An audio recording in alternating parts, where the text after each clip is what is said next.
Mis saludos, estudiantes de octavo grado, familiares que hoy nos están acompañando y profesores. Espero que a lo largo de esta semana hayan podido resolver las tareas dejadas en el encuentro anterior, así como las actividades experimentales relacionadas con las formas del calor, la conducción y la convección. Les recomendamos que los diseños que realizaron para estas actividades experimentales le tiren fotos, videos o lo guarden para cuando nos incorporemos al centro escolar puedan socializarlo con sus profesores y con sus compañeros de aula, siempre acompañados de la explicación del fenómeno que está representado. En el encuentro de hoy vamos a dar una sistematización relacionada con el capítulo 1 y parte del capítulo 2. Pero es muy importante que ustedes continúen viendo las teleclases, independientemente que ya ustedes saben que la evaluación final es un seminario integrador. Pero con estas clases ustedes van a consolidar el contenido y les va a ser más fácil resolver este seminario y le va a servir de base para el próximo noveno grado, para el tránsito con el noveno grado. Al final de este encuentro vamos a estar dando los ganadores del concurso nacional, por lo que en el día de hoy vamos a estar dando el capítulo que es la física, el capítulo 1, el capítulo 2, un cambio fundamental, el movimiento mecánico. Pero como estamos acostumbrados, siempre comenzamos con el análisis de algunas tareas dejadas anteriormente. Vamos a recordar, ¿de qué depende que varíe la temperatura de un cuerpo o una sustancia? Depende de varios factores. Primero, de la cantidad de energía transmitida a esa sustancia o al cuerpo, de su masa y del calor específico. Calor específico que recordemos que caracteriza la propiedad de los materiales de variar su temperatura por unidad de masa en mayor o menor grado al recibir energía mediante calentamiento. Recordemos que en el encuentro anterior hicimos una comparación entre el agua y el aceite vegetal. Iguales cantidades de masa de ambas sustancias, le suministramos la misma cantidad de energía a estas sustancias en el mismo tiempo y llegamos a la conclusión que el aceite vegetal varía su temperatura más rápido que el agua. ¿Debido a qué? Al calor específico. Este calor específico me permite a mí estar comparando, es decir, estos dos valores específicos del aceite y del agua, que el agua lo tiene mayor que el aceite vegetal. Por lo tanto, el aceite necesita menor cantidad de energía para elevar la temperatura de 1 kilogramo de agua en 1 grado Celsius. Vamos a recordar la tarea. Bueno, la tarea 11 de la página 113 era cualitativa, era un análisis cualitativo que ustedes deberían realizar, pero para facilitar su comprensión, en el encuentro anterior yo le di los valores de la masa de ambas sustancias y la variación de temperatura del agua. Para ello también ustedes tenían que buscar en el libro de texto la tabla 4.1 los calores específicos del agua y del queroseno. Y con la ecuación de cantidad de calor, ustedes podían calcular que la cantidad de energía suministrada es de 60 kilocalorías. Este es el valor que debió haberle dado. Como ya conocen, este valor es el mismo, es decir, la misma cantidad de energía que se le suministró al queroseno. Y utilizando la ecuación inicial se despeja la variación de temperatura y con los datos anteriores podemos llegar que la variación de temperatura del queroseno es aproximadamente 118 grados Celsius. ¿Qué significa? Bueno, que si tenemos iguales masas de agua y queroseno, 1 kilogramo, y le suministramos la misma cantidad de energía al agua y al queroseno durante el mismo tiempo, el queroseno varía su temperatura más que el agua, debido a que el calor específico del queroseno es inferior al calor específico del agua. Resumiendo, si le suministramos 1 kilocaloría a 1 kilogramo de agua y de queroseno, El queroseno varía su temperatura casi el doble en comparación al agua. ¿Qué significa esto? Que el agua, al suministrarle 1 kilocaloría a 1 kilogramo de agua, eleva su temperatura en 1 grado Celsius, a diferencia del queroseno, que eleva su temperatura el doble. Esa es la causa del por qué el agua es la sustancia que utilizan en las industrias y en nuestras casas para el enfriamiento. Vamos a analizar la otra tarea. Se les orientó que calcularan la potencia útil en el caso de que una persona suba la escalera hacia un 4º piso. Les habíamos recomendado que buscaran los valores de energía potencial calculados ya por ustedes en el segundo encuentro.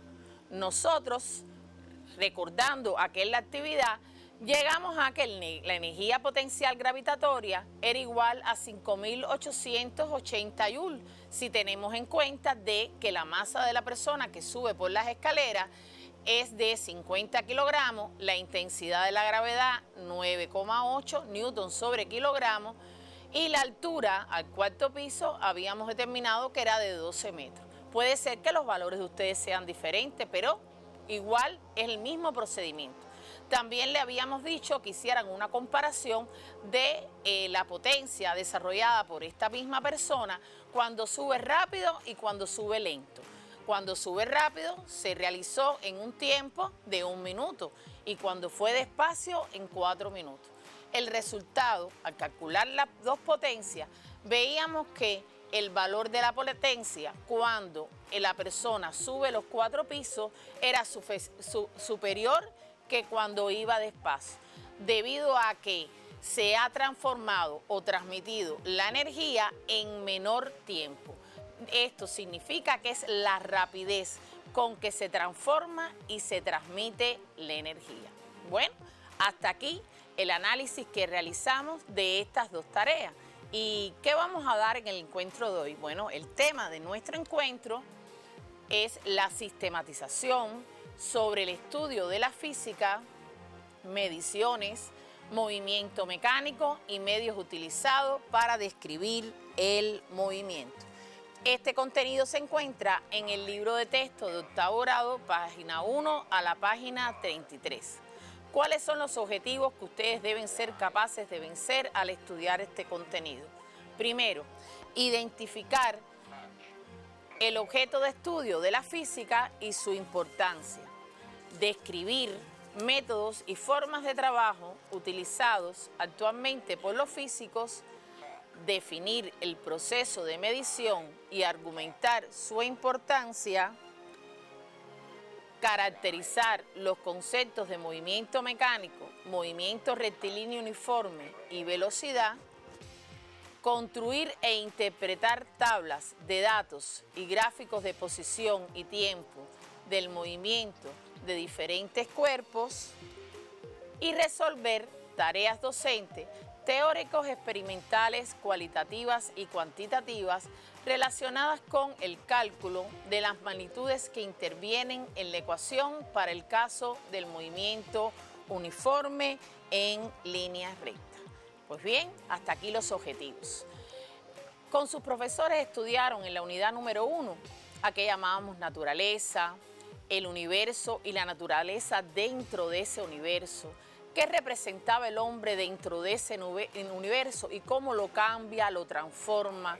Estudiamos lo que llamamos sistemas y los cambios que ocurren dentro de estos sistemas, así como que trabajamos con sus profesores también el proceso de medición.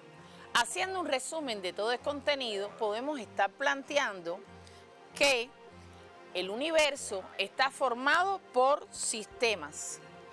Estos sistemas tienen una gran unidad y diversidad. La naturaleza dentro de este universo ha sido transformado por el hombre y ha desarrollado la ciencia junto con la tecnología. Ciencias que una de sus ramas es la ciencia física.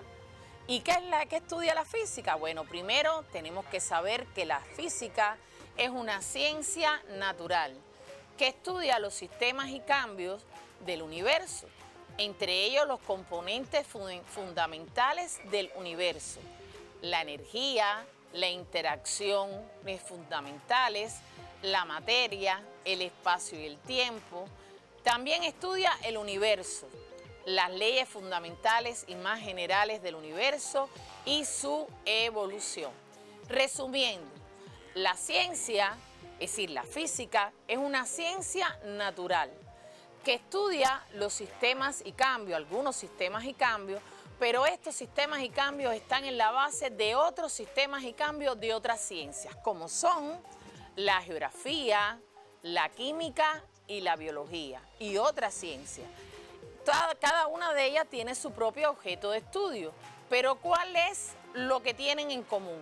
Es que todas utilizan la matemática como herramienta para hacer predicciones, para obtener algunos resultados y facilita la comprensión de los mismos.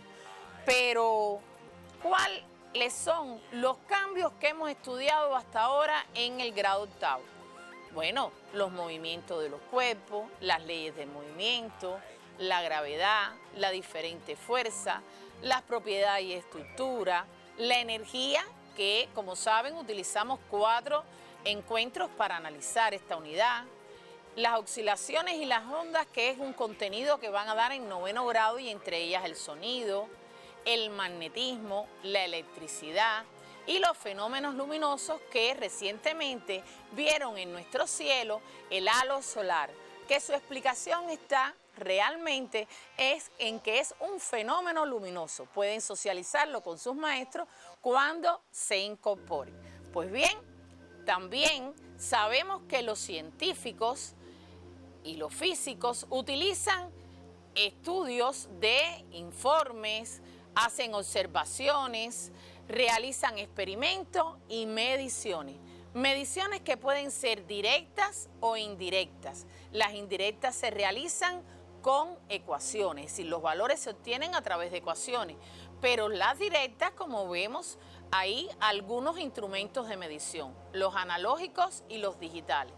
En clases, ustedes con sus maestros debieron haber realizado alguna de las actividades experimentales o trabajos de laboratorio donde midieron algunas magnitudes físicas como la temperatura, la masa, el tiempo, la longitud, entre otras magnitudes físicas. Ahora bien, estas magnitudes físicas, cuando se determinan, es necesario seleccionar adecuadamente el instrumento. Recordemos que en el encuentro anterior le pusimos 2 termómetros. Uno, un termómetro clínico, y el otro termómetro era para medir la temperatura ambiente. Ahora, si creemos que tenemos fiebre, ¿cuál de los dos utilizarán? Evidentemente que el termómetro clínico. Por lo tanto, para las mediciones es necesario seleccionar adecuadamente el instrumento, posteriormente analizarlo y caracterizarlo para lograr una medición más exacta. Aunque ya ustedes conocen que las mediciones no son exactas. Siempre hay determinada incertidumbre, tanto a la hora de medir como del propio instrumento. Los físicos realizan estas mediciones, pero hay un fenómeno que ustedes estudiaron en la unidad número 2 que los físicos le dan mucha importancia, porque es uno de los cambios más comunes, el movimiento mecánico. ¿Y a qué llamamos movimiento mecánico? Pues bien, movimiento mecánico es el cambio de posición de un cuerpo o de sus partes en relación con otros cuerpos. Pongamos un ejemplo. Si un auto se mueve por una carretera y hay 2 observadores, el observador en A y la posición B, y dentro del auto hay 2 personas. ¿Cómo ve cada uno el movimiento del auto? En el caso A, el auto se mueve hacia su derecha. En el observador B, el auto se mueve a su izquierda. Pero los que se encuentran dentro del auto, para ellos el auto no se mueve con respecto a ellos, no es así. En cambio, ¿quién sí se mueve? Las personas que están afuera, que se alejan del auto. Por lo que podemos recordar que el movimiento tiene un carácter relativo, es decir, tanto el movimiento como el reposo tienen un carácter relativo. Dependen del cuerpo que se adopte como referencia. Si miran a su alrededor, van a ver disímiles movimientos, con características variadas y muy diferentes. Los físicos buscan clasificar cada una de estos tipos de movimientos y los separa de acuerdo a determinadas características. Con tu profesor debiste llegar a que el movimiento mecánico puede clasificarse en movimientos de traslación o de rotación, movimientos que ya diste en ciencias naturales en la educación primaria. Dentro de los movimientos de traslación, observabas la trayectoria de los cuerpos que se mueven y los clasificabas en rectilíneo o curvilíneo. Y tanto los movimientos de traslación como de rotación podrías estarlos clasificando de acuerdo a cómo se comportaba el valor de la velocidad en uniforme o no uniforme. Si el movimiento era uniforme, la velocidad es una constante, y si el movimiento es no uniforme, la velocidad es variable. Pero, ¿qué es velocidad? Bueno, recordemos que es una magnitud física que expresa la rapidez con que cambia la posición de los cuerpos o de sus partes durante el movimiento. Pueden estar observando en la tabla 2.3 de la página 29 diferentes movimientos. Ahora bien, para el estudio del movimiento mecánico se utilizan diferentes medios: las gráficas, las tablas y las ecuaciones. En el caso específico de las tablas, de las gráficas, me permiten visualizar rápidamente la relación entre diferentes magnitudes, como son la posición y el tiempo, pero también relaciones diferentes como mucho más complejas: electrocardiogramas, los electroencefalogramas, los sismogramas, y esta gráfica tan conocida actualmente que nos permite informar el comportamiento de los casos acumulados en el país, que hoy estamos avanzando, es decir, cada vez tenemos menos casos, pues es muy importante el análisis de esta gráfica. Ahora bien, las tablas se observa en la página 26 de su libro de texto, y en la tabla me informa cómo la posición en los diferentes tramos y el tiempo que demora en cada uno de ellos. Eso es algo muy importante. Ahora bien, también podemos estar hablando que en el caso de las ecuaciones, cualquier movimiento mecánico en línea recta y con valor de velocidad constante puede ser descrito con esta ecuación, que podemos calcular el valor de la velocidad, la posición que ocupa y el tiempo transcurrido. Resumiendo, podemos decir que los medios utilizados para describir el movimiento están las tablas, los gráficos y las ecuaciones. Vamos a ver una actividad, la actividad 13. De la página 47, es un cuerpo que se lanza verticalmente hacia arriba y se deja caer. En la gráfica se representa este movimiento. En una de sus primeras preguntas le dicen que determinen el tiempo que demoró en llegar a su primera posición, y podemos llegar a la conclusión que es 2 segundos. Y también le dicen que determinen, analizando la gráfica, cuál es la posición, es decir, la altura máxima alcanzada por el cuerpo y el tiempo que demoró. En este caso es 5 metros y 1 segundo. Los otros 2 incisos los dejaremos de tarea, en el cual ustedes deben hacer una gráfica donde van a poner el tiempo de caída, es decir, le van a representar la posición del tiempo de este cuerpo cuando cae solamente, y van a calcular la velocidad de este cuerpo cuando se mueve, según la gráfica, 50 centímetros. ¿Qué otra tarea le proponemos? Bueno, determinar el valor de la velocidad que alcanza al caminar lentamente por tu casa, y para ello utiliza un cronómetro o un reloj y selecciona la distancia que vas a recorrer. Construye con estos valores obtenidos una gráfica de posición en función del tiempo. También tenemos la actividad 15 y 17. Esta actividad 15 y 17, en la primera, en la 15, ustedes van a determinar la distancia que se mueve la Tierra alrededor del Sol en 1 minuto y la van a comparar con la distancia que se mueve un observador cercano al Ecuador en 1 minuto también. Y en el caso de la actividad 17, ustedes van a estar calculando y comparando la velocidad de un atleta que se mueve con velocidad, es decir, tanto cuando está entrenando como cuando se dirige a su casa, y van a determinar en cuál de los dos momentos la velocidad es mayor.